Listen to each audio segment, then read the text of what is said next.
Okeylah, selamat pagi. Assalamualaikum kepada semua yang menyertai webinar kali ini di Facebook Astro Awani, dianjurkan oleh link.astroawani.com. Saya hari ini berbesar hati pada hari Selasa ini, di pagi yang ceria ini ingin mengucapkan terlebih dahulu selamat datang kepada semua dan selamat Hari Guru kepada semua warga pendidik yang ada di luar sana. Baiklah, hari ini kita akan menceritakan mengenai tajuk webinar kita adalah Guru Kalis Pandemik, Evolusi Kerjaya Seorang Guru. Baiklah, hari ini saya tidak berseorangan, saya ditemani 3 wanita dan juga pendidik jelita di sana. Saya akan bersama Cheryl Ann Fernando, CEO, pemimpin Global School Leaders atau GSL.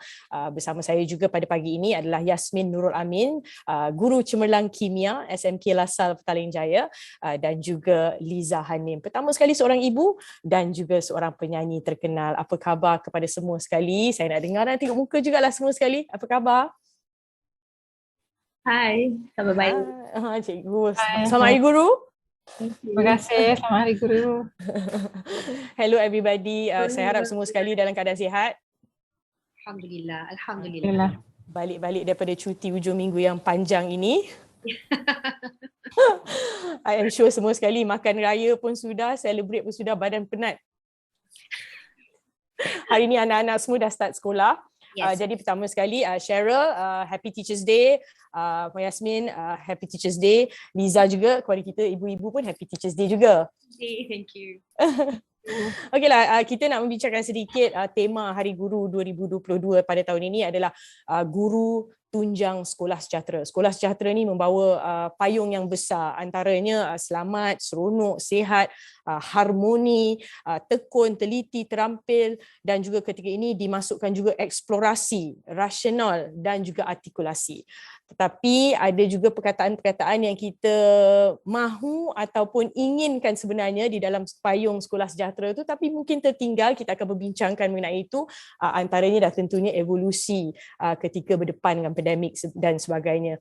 Jadi pertama sekali lah saya nak tanya dengan Cheryl terlebih dahulu. Cheryl, macam mana sambutan, kerana ini adalah tahun pertama daripada pandemik, dah 2 tahun, inilah tahun pertama kita dapat face to face menyambut Hari Guru dengan Cheryl dan juga Puan Yasmin. Mungkin ada hari inilah kalau ikutkan, sebab semalam public holiday, hari ini dan hari ke depan ni sampai hujung minggu ni mesti macam-macam celebration dan sebagainya. Mungkin Cheryl dan Puan Yasmin boleh start dulu. Walaupun saya tak mengajar di sekolah lagi, tetapi I think what is great is semua pelajar-pelajar saya yang saya mengajar akan text saya setiap Hari Guru, walaupun mereka dah besar panjang now. I think banyak dah tengah habis diploma atau habis degree, semua akan text say, oh, Happy Teachers Day Miss Cheryl, we miss you very much and all that. I think that's very nice that setiap tahun mereka ingat saya lagi ataupun ingat apa yang saya ajar, and then dia akan bawa kembali memory semasa sekolah and what happened and all that. So I think it's nice that they still remember me after all these years of teaching them. Puan Yasmin? Okay, dah 2 tahun kita tak sambut Hari Guru. Saya ingat memori lah sekali 2019. Betul. Masa tu saya dapatlah award-award kat sekolah. Lepas tu dah tak ada dah. Sambutan pun secara online. Tapi so sekarang ni, tahun ni kita memang a bit excited. Dah ada tema pun. Tema kembar tahun ni. So kita akan celebrate in school pada 3 Jun. So semua orang macam excited lah sebab dah lama tak celebrate kan. Okay. Pada hubungan antara murid dengan guru lah. Sebab bukan macam guru tu syok sendiri nak sambut Hari Guru, tapi betul. Appreciation. Itulah saya nak itulah saya nak tanya Liza juga. Cikgu menanti ataupun menunggu ataupun mahukan celebration tu kerana ia hubungan antara cikgu dan murid dan sebagainya. Liza pula, kalau macam seorang ibu tu sibuk tak siapkan? I hujung minggu tu hari, seorang nak 5 present, lagi seorang nak 4 present. Kalau Liza macam mana? Sama juga, Kan? sama juga my dear. Bila selepas 2 tahun kan tidak ada sambutan secara fizikal ya.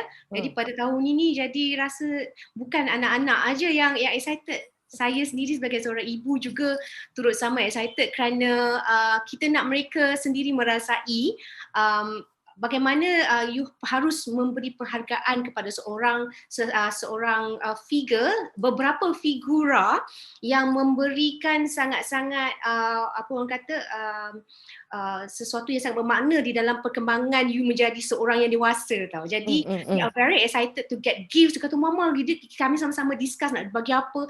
Pun sama macam bagi idea, kadang kita pula yang over, but I just want them to really appreciate seorang guru, because seorang guru tu memangnya sangat-sangat penting di dalam perkembangan seseorang itu daripada kecil sehingga dewasa. So I'm just glad yang tahun ni semua sekolah akan dapat membuat sambutan bersama-sama dengan anak-anak. Okay, nak tanyalah apa present yang special yang you beli semalam dengan semalam? Macam ni, because myself, saya sendiri adalah seorang, selain penyanyi, saya juga seorang ahli perniagaan. I have my own product. So my product, saya keluarkan tudung, perfume, and kebanyakan teachers adalah wanita. So my kids dah, mama I nak perfume ni for this teacher, this perfume for my teacher, tudung yang ni untuk ini. So I was macam, okay lah nak mama belanja lah mama punya tudung, mama punya perfume. So okay. Jadi kita nak recap sikit lah Puan Yasmin dan juga Cheryl. What is the most memorable lah orang kata, sebelum kita bincang yang heavy-heavy ni, what is the most memorable gift that you have received from your students pada sebelum ini? Kalau saya dengan Liza mesti fikirkan benda yang, kalau seorang ibu ni kita fikir benda yang praktikal, yang kita fikir macam sebelum ni kita ada berbual dengan Cheryl juga cerita pasal mug contohnya pada ketika itu 10-12 tahun atau 15 tahun yang dulu. Jadi ketika ini apalah agaknya revolusi hadiah Hari Guru tu yang ada perasaan yang macam teringat gitu, Cheryl dengan Puan Yasmin. I think for me, so saya mengajar di sekolah kampung, and then saya ingat lagi saya mengajar kelas tingkatan 5, and para pelajar saya apa yang mereka buat is mereka kumpul duit dari January sampai Mei. So they kumpul RM2 setiap minggu, I think, setiap orang, and then so bila sampai Hari Guru, so they can buy for me a watch, sebab so I didn't have a watch, and he wanted to buy a nice watch. They said tak boleh beli jam tangan biasa untuk teacher, but I felt so touched.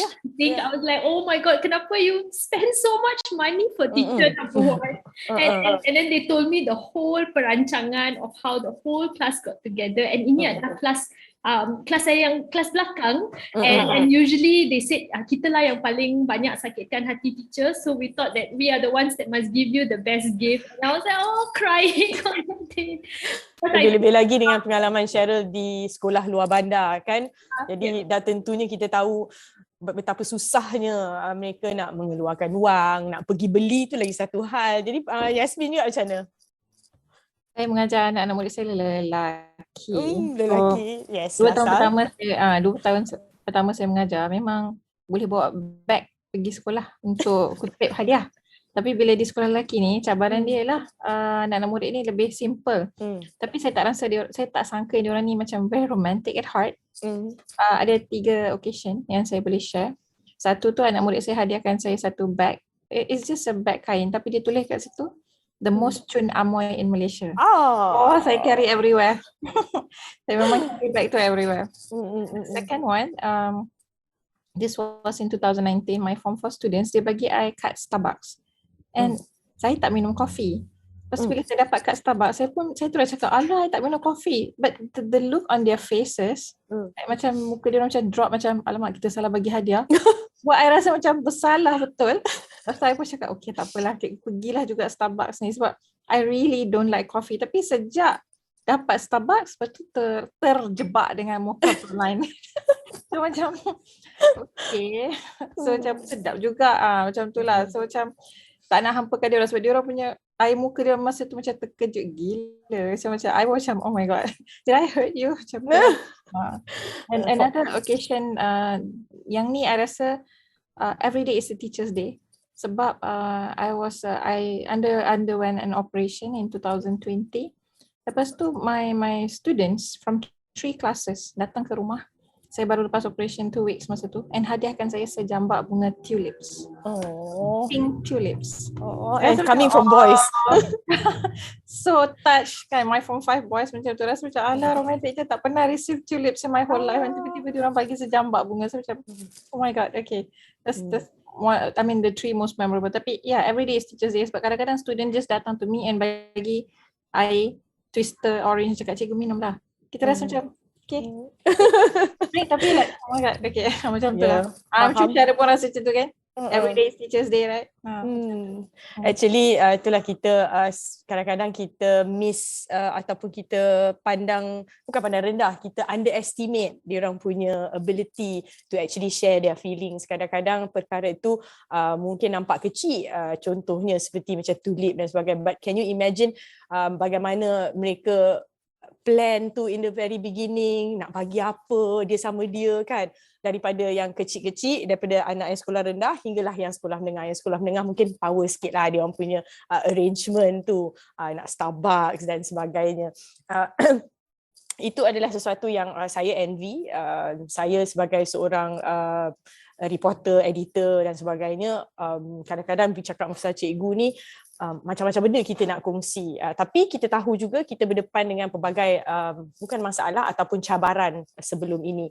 Kita tahu ini adalah peralihan kita ke fasa endemik, dan kita melalui sebagai seorang ibu, seorang pengajar dan sebagainya, cabaran yang dilalui itu kadang-kadang terlalu menekan kita untuk memberikan yang terbaik kepada pelajar dan juga anak-anak. Sepanjang 2 tahun yang lepas, kita tahu kita melalui fasa COVID-19 yang terpaksa membuat kita berubah cara kita berfikir dan mendidik anak-anak di luar sana. Saya pasti Cheryl dan juga Yasmin juga, pada ketika itu it was unprecedented. Tak ada siapa yang tahu perkara itu akan berlaku. Kita bercakap mengenai readiness ni berulang kali, kita cakap mengenai readiness. Tiba-tiba dia berlaku dengan sekelip mata. Macam mana ibu bapa terkejut, macam tu juga guru-guru terkejut. Tetapi saya boleh katakan setelah kita melalui fasa itu, ada benda yang perlu kita perbaiki, ada benda juga yang perlu kita terapkan pada ketika ini, apabila anak-anak sudah mula masuk ke sekolah face to face, full pula tu ketika ini, tiada lagi penjarakan sosial, tiada lagi SOP yang pada sebelum ini terpaksa kita terapkan. Jadi pertama sekali Puan Yasmin terlebih dahulu, cabaran yang paling besar pada ketika itu, dan juga apa agaknya yang perlu kita lihat balik dan kita fikirkan apa sebenarnya langkah-langkah yang perlu diambil untuk kita pastikan kepada ketika ini kita in a ready mode. Itu yang paling penting jika apa-apa berlaku. Okay, saya boleh jawab daripada konteks kelas saya lah. Yeah. When pandemic started, masa tu memang bukan sekadar kita terkejut, tapi kita tak tahu macam mana nak reach out to the student, sebab kita tahu peranti yang student gunakan bukan standard. So yang ada yang baik, ada yang tak okey, lepas tu dengan capaian dia orang semua tu kan. So banyak cabaran-cabaran tersebut, tapi my school is pretty much lucky sebab kita ada Old Boys Association.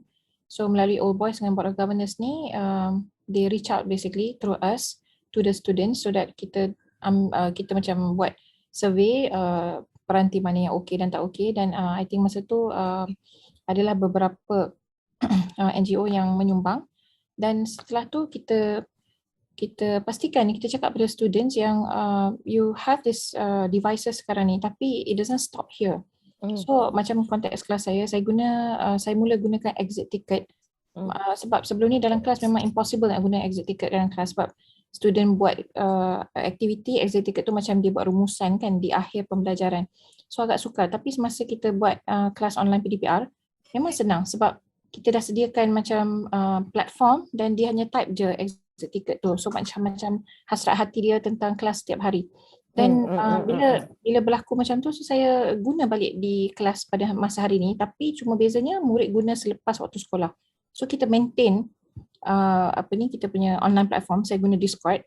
So Discord ni pula student yang main game dan sebagainya memang guna Discord. So I use their interest to get them into my classes. So based on that, maknanya student tahu apa yang dia dah buat selama 2 tahun tu tak akan gone to waste. Dan kita kekalkan all the features dalam aplikasi Discord tu supaya dia masih boleh macam gunalah pada masa sekarang. Dan saya masih guna lagi aplikasi Minecraft juga sebab kita kena make sure perasaan student tu kita jaga. Kita jangan macam buat dia rasa macam dia tu bahan uji kaji, okay, bila ada pandemik buat macam ni, lah habis pandemik, okay, back to square one. So I don't want that. So I want it to be a continuous session yang student tu tak rasa dah dia berada dalam keadaan chop and talk online version. Dia mesti berada dalam situasi di mana dia seronok dengan activities whether in school ataupun dekat rumah. Dan kita masih lagi dia orang macam online activity yang dia boleh buat di rumah dengan pemantauan ibu bapa. Puan Yasmin, tapi saya nak juga tahu kerana Puan Yasmin mengajar kimia. Apabila kita bercakap mengenai kimia ini, pengajaran dia tu adalah amali. Maknanya mesti orang kata face to face ataupun bahan yang digunakan dan sebagainya adalah sesuatu yang bukan mudah. Jadi pada ketika itu I cannot imagine macam mana agaknya Puan Yasmin dahlah kita bila fikir balik kita ada nombor cikgu tu je. Bila sebagai seorang ibu kita ada nombor cikgu, satu cikgu iaitu guru kelas contohnya. Pada ketika itu, ya Allah, macam manalah agaknya cikgu-cikgu yang ada di luar sana yang dia yang nak reach out kepada, it's the other way round. Jadi Puan Yasmin mungkin boleh explain ataupun cerita sedikit, kita recap balik semula pada mula-mula itu chemistry. Adakah you back to basics balik ataupun develop to the fact that baru buat experiments ke macam mana? Oh tak. Sebab masa pandemik memang kita terpaksa stop semua eksperimen dan masa awal-awal tu kita bergantung dengan YouTube. Tapi lepas tu bukan semua yang kita dapat daripada online tu sesuai dengan kita punya PDPC tu untuk kita continue. So eventually we start googling and then lepas tu dapat a few applications. Sebab kita nak buat application sendiri memang satu kepakaran tak ada. Sebab kita tak ada kepakaran tu dan kita tak ada masa juga. And then we found like a few virtual lab yang other countries develop, US basically lah. So bila these countries they are quick to actually develop all this. So bila dia develop online labs, virtual labs basically, then my students boleh guna. Cuma I masih pantau dari segi soalan-soalan dan juga macam arahan-arahan pada student. So dia boleh adalah virtual lab yang boleh macam campur dua chemicals and then dapat apa, and then it's actually quite fun because nampak the particles are moving, partikel apa, ion apa, bergerak dekat apa macam tu. So it's orang kata apa, dia nampak lah, dia boleh visualize. It takes time pada mula-mula tu, tapi sekarang ni because dah biasa, so boleh. Memang dia orang boleh buat lah. Cuma sekarang bila kita balik ke sekolah, saya masih lagi guna lagi virtual lab tu.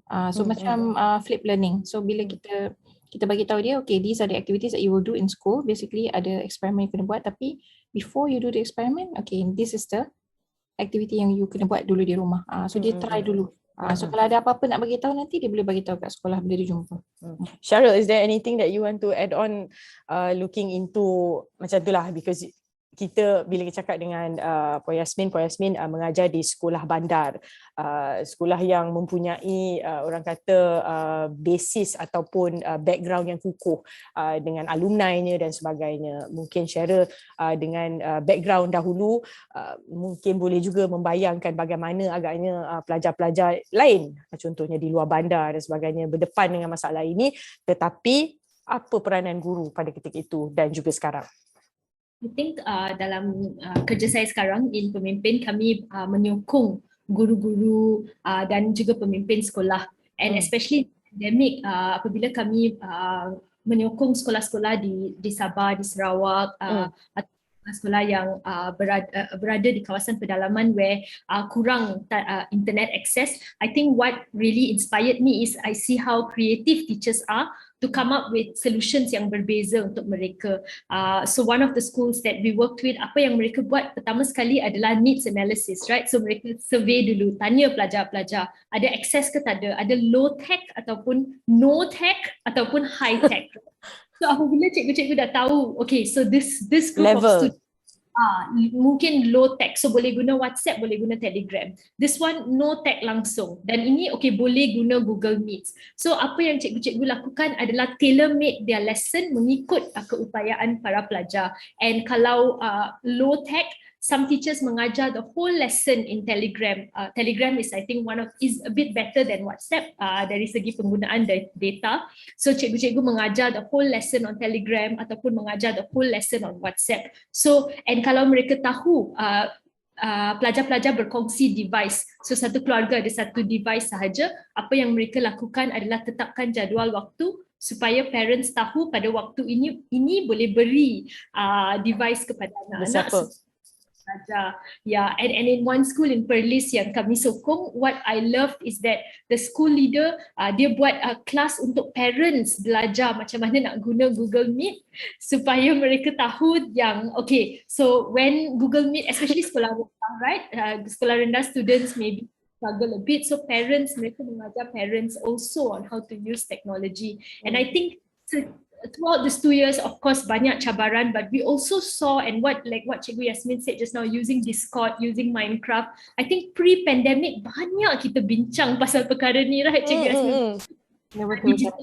We need to accelerate this. Tapi when the pandemic happened, dia tiba-tiba accelerated by itself, and teachers became, I'm going to use Discord, I'm going to use Minecraft, I'm going to use everything. But I think sekarang the cabaran is, how do we maintain this? And kita tak boleh kembali kepada pre-pandemic. Sekarang tiba-tiba we forget all the beautiful things that we are doing in that we can use technology, like Cikgu Yasmin mentioned just now, the online labs, right? A very excellent way untuk strengthen the knowledge of students sebelum mereka jalankan eksperimen in schools. So how do we continue using technology in our classrooms? I think that is the biggest question sekarang for us. Tadi Cheryl bila cakap ada cikgu yang buat kelas untuk parents, Liza bukan main tahu lagi. Saya pun sebenarnya tertelan juga Ailio sebab pada ketika itu bagaimana ia susah untuk anak-anak, ia juga susah untuk kami sebagai seorang ibu bapa, dan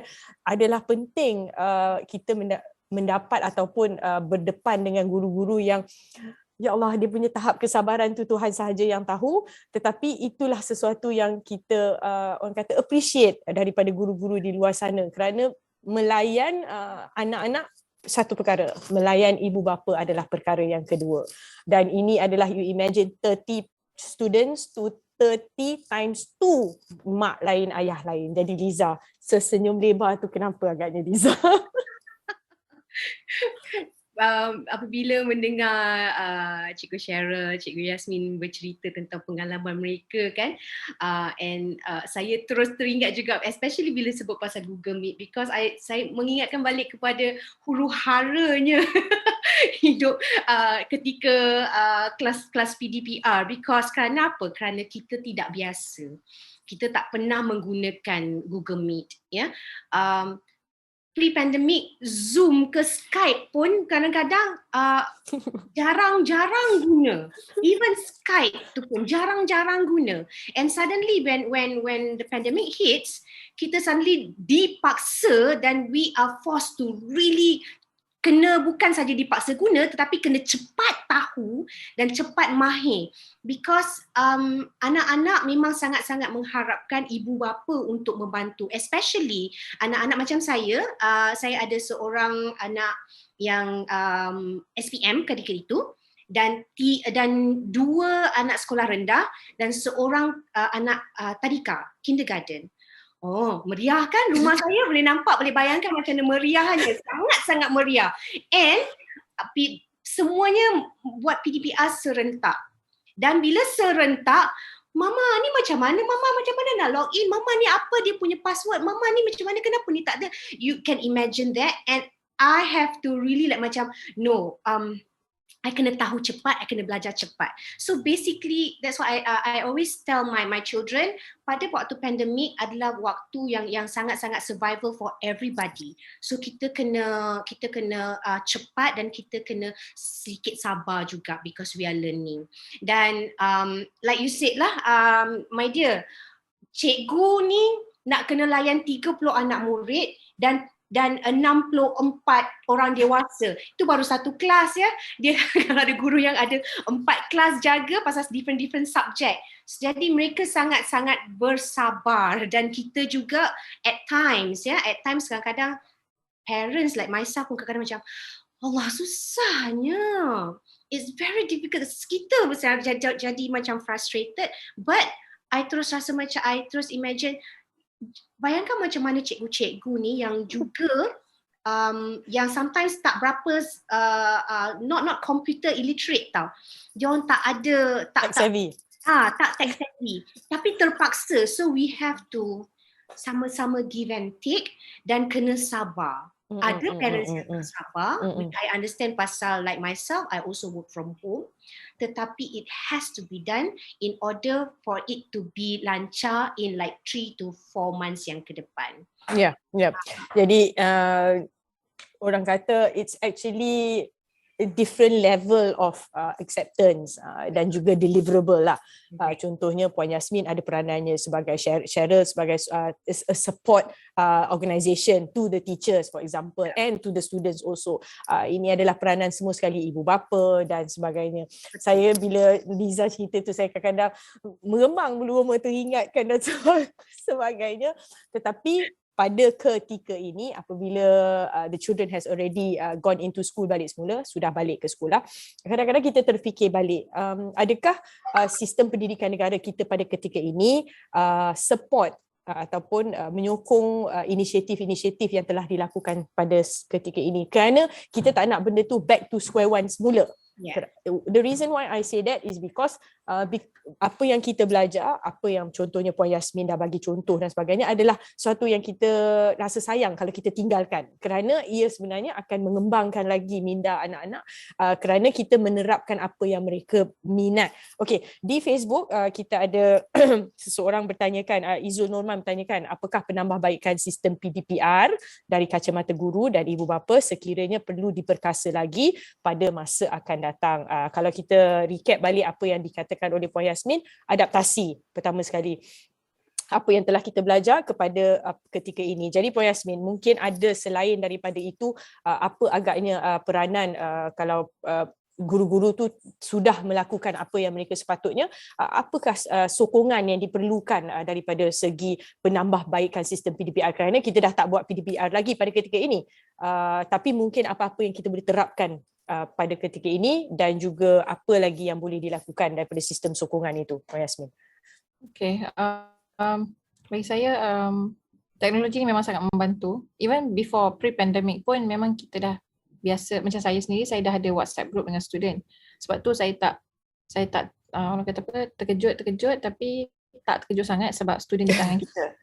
Cuma bagi saya guru yang hebat bukanlah guru yang ada semua gadget terkini. Cuma guru tu dia mesti mahir mempelbagaikan penggunaan gadget dan teknologi terkini sampai murid dan guru tak terbeban. Tapi bila kita kembali ke sekolah, kita ada kekangan sebab hanya guru yang mempunyai gadget, murid tak ada. Setakat hari ini memang murid masih lagi tidak dibenarkan membawa gadget ke sekolah. Mungkin ada situasi tertentu dia orang boleh bawa, tapi dari segi peraturan memang tidak boleh. So mungkin dari segi bantuan tu mungkin daripada pelbagai pihak, NGO dan sebagainya, ataupun daripada kementerian sendiri, di mana boleh memperkasakan katalah setiap kelas tu ada beberapa peranti. Kita ada Google Chromebook dan sebagainya, tapi penggunaan tu macam orang kata apa, terhad dan kita kena booking ya, bukan semua kelas boleh guna serentak dan sebagainya. So mungkin dari segi ini untuk masa hadapan lah, selagi murid tidak dibenarkan membawa peranti ke sekolah. So mungkin di sekolah tu sendiri boleh disediakan lebih banyak peranti yang berkualiti tinggi yang guru dan murid boleh guna. Macam kita boleh buat group work kan, tak semestinya semua orang setiap orang student tu satu peranti. Dan wifi lah, especially wifi kat sekolah tu mungkin dipertingkatkan speednya dan juga capacity dia ya, supaya lebih banyak program ataupun digitalizing of the PDPC daripada PDPR tu boleh berlaku. Cheryl, mungkin Cheryl boleh tambah sedikit di situ apabila kita tadi suka saya mendengar ataupun saya nak ambil daripada Puan Yasmin katakan kan budak kanak-kanak di sekolah atau students masih tidak dibenarkan membawa peranti ke sekolah. Number one, it is a 50-50 situation. Kalau you tak bagi bawa, sekian masalahnya. Kalau you bagi bawa, sekian masalahnya. Tetapi tak ada ke jalan tengah yang kita boleh we can come up with, kerana I think kita dah matang, generasi pada ketika ini sudah matang. Ibu bapa pun sudah matang dengan situasi di mana teknologi ni perlu. Jadi adakah mungkin sistem pendidikan negara boleh kita terapkan serba sedikit penggunaan handphone. Kita faham takkanlah nak layan budak tu main Minecraft di kelas contohnya, tetapi there must be a middle ground that we can meet between the education system, the school, the parents and the students, di mana mereka dibenarkan serba sedikit untuk membawa peranti ke sekolah. Syarah. Yeah, I think just it comes to the concept of it takes a village to raise a child, right? So if we want, kalau kita nak sesuatu policy to work well, then it needs to have the involvement of semua pihak, right? So kalau kita ada blanket policy, maknanya semua pelajar dibenarkan membawa peranti, and then I'm sure Cikgu Yasmin, you also agree with me, we know that there'll be a lot of other problems yang akan datang. Right, I agree. And then parents tak puas hati, oh my child has a more expensive phone, and then pelajar akan start comparing with each other. But I think dengan proper system sokongan and proper structures in place, mungkin kita boleh try policies where satu hari they can bring to school first. Like okay, every Friday you are allowed, because cikgu-cikgu pada masa tu akan use your phone. Correct. Contohnya games and things like that. Right. So I am always or kita boleh pilot di beberapa sekolah dahulu. Boleh kita lihat apa masalah yang akan datang. I think for now, if I'm not mistaken, Form 6 students boleh bawa laptop ke sekolah, right? Cikgu Yasmin, students boleh bawa laptop. So from there maybe Form 5, Form 4 ataupun kita eksperimen dahulu. But I think to completely say tak boleh bawa langsung after they spend so much time on their phones. Exactly.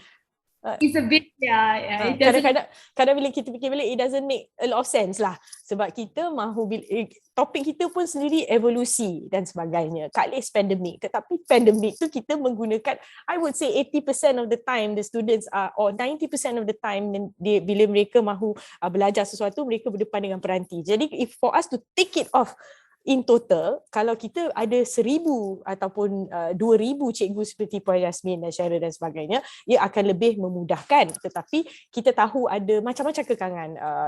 Cikgu sekian, not tech savvy dan sebagainya. Masalah juga masalah wifi, kerana kita tahu ini adalah sesuatu yang kita tak boleh lari lah. Lebih-lebih lagi apabila kita cakap mengenai sekolah-sekolah di kawasan pedalaman. Jadi saya pun berharap sama macam Syarah, mungkin kita boleh pilot a few schools dan sebagainya. Itu adalah sesuatu yang mungkin I dengan Liza pun boleh faham. Tapi macam you cakap, it takes a village to raise a child. Di sesi webinar ini sahaja kita mewakili semua sekali, penyampai di luar sana, guru, polisi dan juga ibu bapa. Puan Yasmin, mungkin Puan Yasmin, sebelum itu kita nak juga tahu, kita tahu Puan Yasmin mempunyai latar belakang yang orang kata hebat. Saya sangat-sangat bila saya dengar Puan Yasmin tu, I wish you were my chemistry teacher when I was in school. You were my chemistry teacher when I was in school. So what else do you think that the students, you as a teacher first, need to actually excel di luar sana? I know you think that memberi, orang kata sebagai mentor, guru mentor ataupun contoh kepada guru-guru di luar sana, kerana you have gone everywhere. Dengan peranan sebagai seorang guru, you dah jalan serata dunia. Ramai yang merasakan bila jadi cikgu ni, itulah dia, pergi sekolah balik, sekolah, pergi sekolah balik sekolah. Tetapi it doesn't stop there. Mungkin Puan Yasmin boleh beritahu mereka di luar sana peranan sebagai seorang guru yang hebat seperti Puan Yasmin, ataupun pengalaman yang pernah Puan Yasmin lalui. Mungkin saya kena buat satu session how to travel around the world when becoming a teacher. As a teacher. Memang rezeki saya murah, alhamdulillah. Tapi anak murid saya hebat. Anak murid saya sangat hebat. Saya belajar banyak daripada diorang dan saya tak sangka sebenarnya, walaupun sekolah saya di dalam kawasan bandar, tapi anak murid majority B40. Sebab keadaan pada masa sekarang kan memang tak memang diorang semua daripada kalangan B40, tapi dalam kalangan B40 pun they are so smart and that's why saya rasa seronok berada dengan diorang, dan diorang bagi saya pelbagai inspirasi. Dan basically a teacher should learn from the student. Dia kena unlearn whatever you know in yourself and you relearn balik daripada your students. Dan bila anak murid ni memberi inspirasi, sebab they can do wonders. It's just that I just have to come up with one activity and I get 30 murid, 30 cara untuk menyelesaikan masalah. Dan daripada 30 cara tu mungkin ada 2 atau 3 yang betul-betul world class punya penyelesaian masalah. Dan kalau saya tak tap into that, rugilah saya. As a teacher, as a human being, memang rugilah saya. So memang saya rasa my inspiration is my student. Saya memang ada anak-anak murid yang sangat hebat. Tapi at the same time, kita as a teacher, kita tak boleh downgrade ourselves. Kita kena always fikir bila orang tanya kerja apa, jangan cakap saya ni cikgu je. Kena tukar tanggapan tu. Saya seorang guru cemerlang kimia, itu saya. Ataupun saya bakal guru cemerlang matematik. Saya bakal guru cemerlang kemahiran hidup contohnya. Okay. So mesti ada satu rasa dalam diri yang you want to be better. Why? Because it's for your students. Bukan untuk diri you, bukan untuk you rasa hebat, bukan untuk you dapat awards, tapi basically apa manfaat bila you dapat awards, bila you dapat recognition pada your students. Sebab saya baru balik daripada US, saya pergi space camp, dan di space camp tu saya belajar macam-macam yang saya rasa macam wah, kalaulah anak-anak murid saya mampu pergi juga ke sana. Tapi because I've been there, saya dah boleh bawa balik the knowledge for my students, and my student punyalah excited sebab cikgunya dapat pergi ke space camp. So dari situ kita boleh nampak yang kita boleh ada kawalan kelas yang lebih baik. Kita sendiri lebih bersemangat, anak murid pun bersemangat dengan kita. So situation tu perlu ada pada semua guru. Cari motivasi tu, inspirasi tu datang pada diri sendiri, bukan daripada orang lain. And the best thing is look at wajah anak-anak murid you.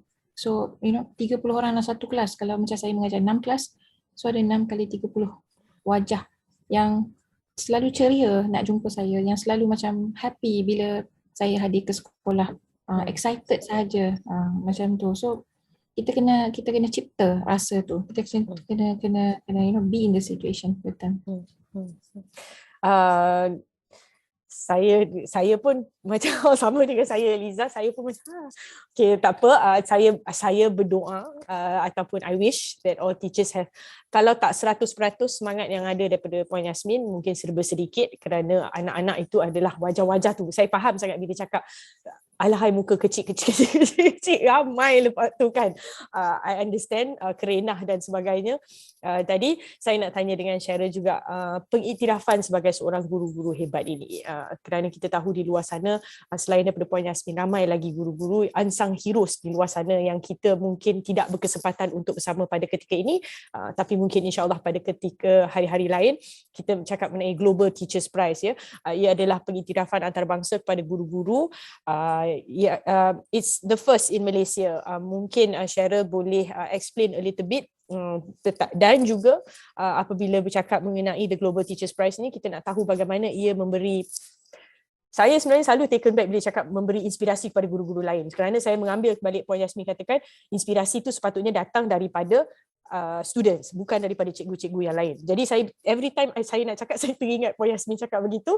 Jadi bagaimana agaknya anak-anak ini boleh memberi inspirasi kepada guru-guru untuk be somebody and give back to the children, kerana saya dan Liza sebagai ibu bapa akan sangat rasa appreciation itu. Cheryl. I think kalau kita lihat the Global Teacher Prize, so for those of you who don't know, Cikgu Yasmin is the first finalist from Malaysia who is the top 50 finalist for the Global Teacher Prize, right? And I think I remember in 2019 saya pergi for the majlis with Cikgu Yasmin at that time in Dubai, and bila saya tengok majlis tu and I saw how they celebrate teachers, can you imagine Hugh Jackman datang untuk announce pemenang the Global Teacher Prize, and Cikgu Yasmin, I'm like, what? Okay, so they celebrate teachers so much. They put them on that stage, right, where you are just okay, besides Hugh Jackman pegang tangan you, it's such an honor, it's such a penghormatan. And I think when from that award, and I've been thinking about how do we do the same for teachers in Malaysia. And I think in 2020 when Samuel became Samuel Isaiah jadi the top 10 Global Teacher Prize finalist, tapi malangnya pandemic, so dia tak dapat jumpa Hugh Jackman. But Samuel and I were thinking of bagaimana kita nak bawa pengiktirafan yang sama kepada guru-guru di Malaysia. And then that's when we discussed dengan Vaki Foundation yang menganjurkan Global Teacher Prize untuk menjalankan the Malaysia Teacher Prize. And we launched it last Tuesday dengan harapan kami mendapat 1,000 entries daripada cikgu-cikgu. But I think like what Cikgu Yasmin said just now is very true. Kebanyakan cikgu they shy away from the spotlight. Mereka rasa macam alamak malu lah, nanti orang kata belagak lah. People say that I'm too much or I'm using my students for my own fame. But I think when you are inspiring, when you are able to share your story, you inspire so many other teachers untuk do the same. And banyak innovations di classroom, especially in Malaysia, we don't hear about it. Kita tak dengar. Lepas tu dia tak boleh scale, ataupun if I know Cikgu Yasmin is using Minecraft, that's when other teachers when listening to it, they be like, oh okay, I also can use Minecraft, but how do we create that? Dia bermula dengan cikgu sharing their stories. So I think for us and ramai cikgu when we talk about the Malaysia Teacher Prize and we say, oh apply for it, the first thing they will say is, no lah Cheryl, saya tak layak, saya bukan macam Cikgu Yasmin or bukan macam Cikgu Sam. But I'm like, no, you have to try, you have to take the first step to apply for it. So we really hope kami akan mendapat at least 1,000 teachers yang akan apply for it, sebab pemenang will get a 50,000 cash prize di mana mereka boleh gunakan for their classroom innovations and anything. The money is for the teacher. And then the other 4 finalists will get 5,000 ringgit. And I think this is a beginning of really acknowledging the teacher presence in Malaysia. So yeah. Liza Hanim can help us. I tahu. Liza, silakan. Actually kan, hearing stories, the stories daripada Cikgu Yasmin, Cikgu Cheryl, sangat-sangat inspiring kepada kami ibu-ibu bapa macam Yasmin dan juga saya kan.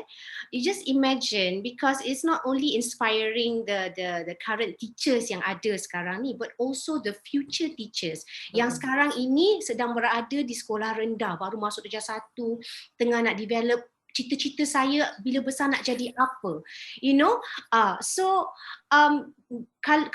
kalau tidak, they would always like macam letak title cikgu sebagai pilihan cita-cita tu antara yang kat bawah-bawah, because they always have this like macam alah cikgu tak best lah, dia akan kena ini kena itu. But with all this story sharing tentang how actually teaching is very fulfilling, and it can be, dia boleh jadi sesuatu yang sangat fun kalau kita sendiri sebagai seorang pendidik membuka our own mind untuk adapt dengan current situation dan sebagainya. It will be fun, and then dia akan dapat memberi inspirasi kepada the future teachers.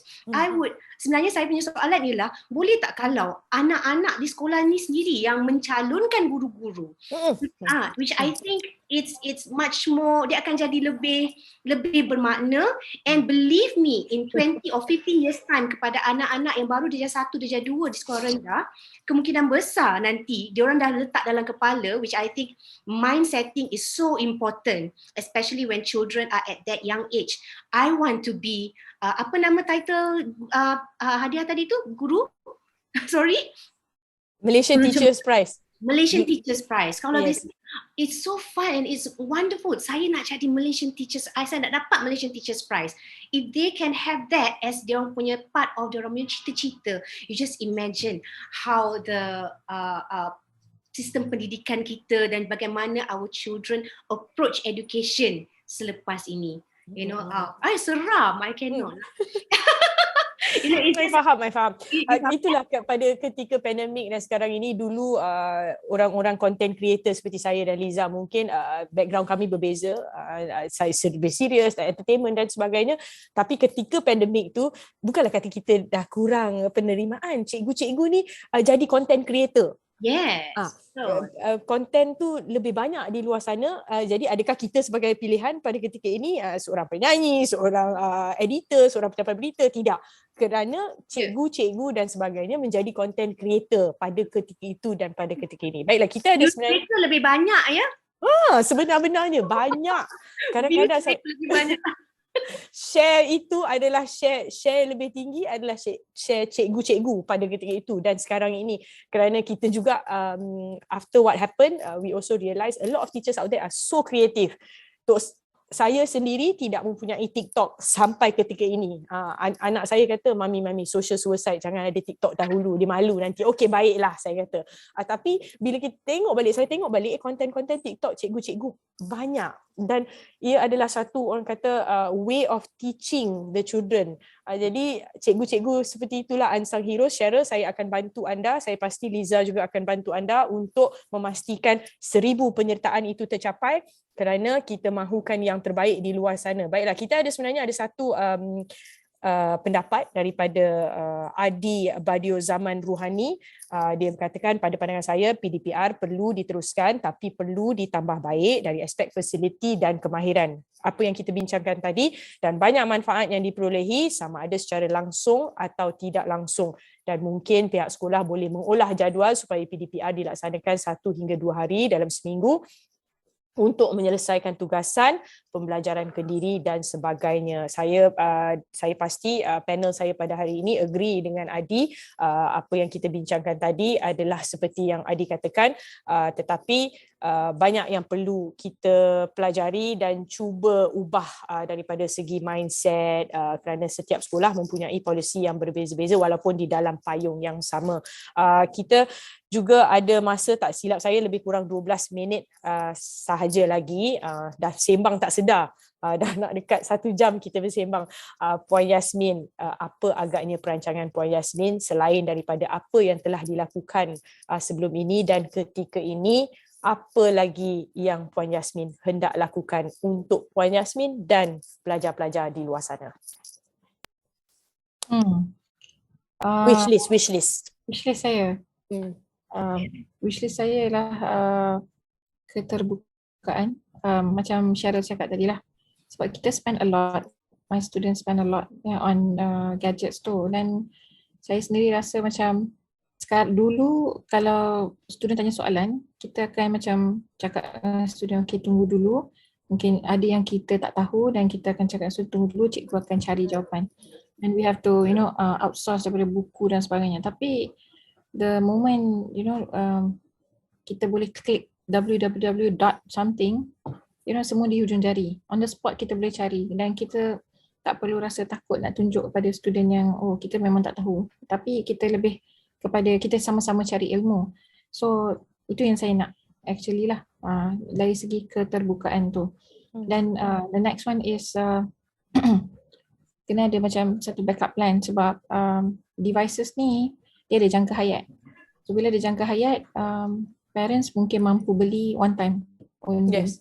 Tapi one time only. Tapi as we go on, kita tahu jangka hayat gadget ni tak lama. So kalau student ada gadget dari form 1, berapa banyak gadget parents kena spend kalau student dibenarkan bawa gadget ke sekolah. So that's why saya still berpendapat yang itu adalah gadget sendiri yang dia boleh guna kat rumah, tapi gadget di sekolah mesti diperkasakan. So kalau ada katalah ada 40 kelas tu mesti ada at least 30 affordable gadget yang sekolah boleh pantau penggunaannya, dan parents pun tak perlu risau sebab guna di sekolah sahaja kan, one time only, dan orang kata pun boleh bergerak macam digital book lah, macam tu. Tapi of course itu melibatkan belanja yang sangat tinggi, dan mungkin like I said earlier, kita boleh buat dari segi macam group work. Bukan saya nak ulang, tapi saya rasa macam this is something in future yang sekolah perlukan. Sebab saya sendiri pernah pergi ke sekolah Sri Putri, and dia sekolah Apple Smart School. So it's an Apple school, semua student dia ada iPad. So ni bukan kita bukan cakap pasal tab, kita bukan cakap pasal gadget biasa, it's iPad. So and I saw how wonderful it is. Diorang boleh buat presentation, diorang wonderful presentation as early as form 1. So saya rasa peluang ni perlu diberikan kepada semua student juga. Mungkin macam ada parents tadi bagi pendapat kan, satu hari satu PDPR session tu, tapi it's not really a PDPR, macam Syarah bagi tahu, one day is a gadget day. So kita boleh book that day, katalah kita nak guna gadget, Kahoot ke, other activities, group work ke dan sebagainya. So murid boleh integrate in that. And I think lastly, I would love to see AI being implemented in school. Sebab saya pernah pergi ke satu conference in Japan in 2019, di mana ada satu country, Slovenia, kalau tak salah saya, Slovenia dia memang menggunakan AI untuk membantu guru mengesan dan mengenal pasti potensi murid. Maksudnya murid tu dah diberikan macam sets of macam activities untuk buat sebelum dia masuk ke kelas, dan based on the activities, AI tu macam boleh inform the teachers. The AI programs to inform the teachers, okay, apa level, dan kita boleh buat differentiated learning in school dengan sangat hebat. So guru di Slovenia, tak salah saya, ada kawan di sana, dia kata preparation guru tu macam dipermudahkan sebanyak 80%. Tapi kita kena kaji pula, itu negara yang kecil dan kapasiti PCG dia tinggi. So, negara kita mungkin ada kita boleh buat pilot school macam Syarah cakap tadi, tapi sooner or later kita kena embrace that AI, or else in 5 years time maybe AI pun dah obsolete dah. Mungkin benda lain akan berada di kalangan kita. Kita tak tahu kan, because evolution in ICT ni sangat-sangat cepat. So itulah harapan saya. Sama juga macam kalau kita sambut hari jadi, itu adalah wish list seorang guru. Siapa-siapa saja yang dengar di luar sana, kita harapkan ia akan tercapai, kerana sebagai seorang ibu bapa dan sebagainya juga mahukan itu untuk anak-anak saya, kerana saya envy lah bila dengar, saya pun nak juga anak saya sekian dan sebagainya. Cheryl adalah seorang yang berdepan dengan policy making dan juga sebagainya. Cheryl, is policy ataupun birokrasi yang menghalang certain things from happening? First step mungkin susah untuk kita peringkat yang lebih jauh, kementerian dan sebagainya, kita naik satu tingkat dahulu ibu bapa dan juga pihak sekolah. Mungkin itu yang kita perlu bridge terlebih dahulu. First thing first, Cheryl, selain daripada keterbukaan yang dimahukan oleh Puan Yasmin, apa lagi agaknya yang perlu diadaptasi pihak sekolah dan juga ibu bapa? Kalau kita lihat pasal pandemik ini, salah satu perkara yang came out of it that was good is pelibatan ibu bapa. Kalau sebelum ni, I know parents have told like mereka sebenarnya tak tahu pun anak tak pandai this part of mathematics, ataupun tak tahu pun like, oh, anak saya sebenarnya tak boleh baca this really well. Tapi in the 2 years, disebabkan kita duduk di rumah and then kita tengok sendiri, and we were like, oh, baru saya tahu perangai anak saya macam ni, and a lot of parents and research menunjukkan actually the number one factor yang membuatkan pelajar berjaya is parent involvement.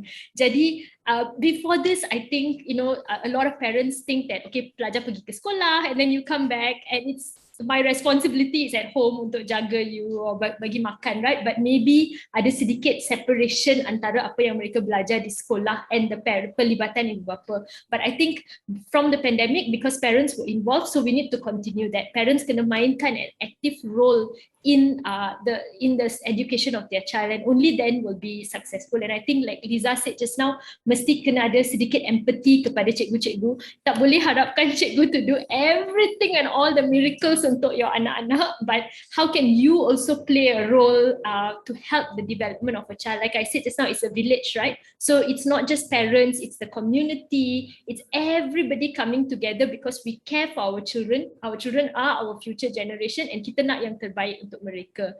I think that's the key part. The second is kita tak boleh lupa yang dalam 2 tahun ini banyak pelajar yang mengalami kehilangan pembelajaran ataupun learning loss yang serious, especially pelajar-pelajar yang completely tak ada device. Pelajar-pelajar kalau kita lihat di sekolah-sekolah orang asli, banyak ketinggalan in these 2 years. But one of the ways yang kita boleh bridge this gap is through technology as well lah. So how can we accelerate their learning? I think that is something yang kita kena fikir dari segi policy. And the beban cannot just be on the teachers untuk accelerate learning ni, tapi it has to be on everyone. So kita kena measure and lihat dalam 2 tahun ni apa sebenarnya kehilangan pembelajaran, because it definitely research menunjukkan definitely ada kehilangan pembelajaran ataupun dari segi social skills.